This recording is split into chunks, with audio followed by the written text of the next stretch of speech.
तर उद्धव ठाकरे यांनी संजय राऊतांना ओळखावं असं गुलाबराव पाटील म्हणाले। ठाकरेंकडील 20 पैकी 10 आमदार आमच्याकडे येण्यास तयार असल्याचा दावाही गुलाबराव पाटलांनी केला। तर ठाकरे सोबत असते तर मिळालं त्यापेक्षाही अधिक बहुमत मिळालं असतं। भाजपचे नेते रावसाहेब दानवे यांनी देखील हे मोठं वक्तव्य केलंय। या महालामध्ये आमच्या सारख्याची सुद्धा एक वीट आहे। त्या विटांना विसरले म्हणून संजय राऊत सारखा एक दगड घेऊन आले।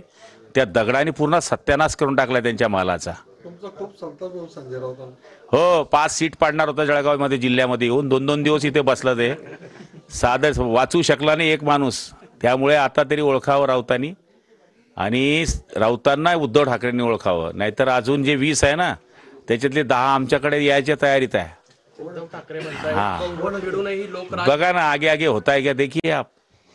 म्हणालात की जर या पक्षांमध्ये ही फूट पडली नसती, सगळं झालं नसतं, यापेक्षा अधिक थम्पिंग मेजॉरिटी आम्ही आलो उद्धव ठाकरेंसोबत आला असतात। 2019ला जे आमची मेजॉरिटी जवळपास 165-67ची आली होती, त्या टायमाला जर कधी शिवसेना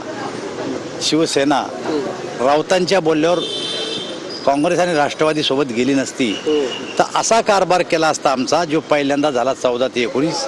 तर त्या कारभाराच्या आधारावर आमची संख्या आत्ता जेवढी आली त्याच्यापेक्षा जास्त आली असती जर ती फुटली नसती त्या टायमाला तर।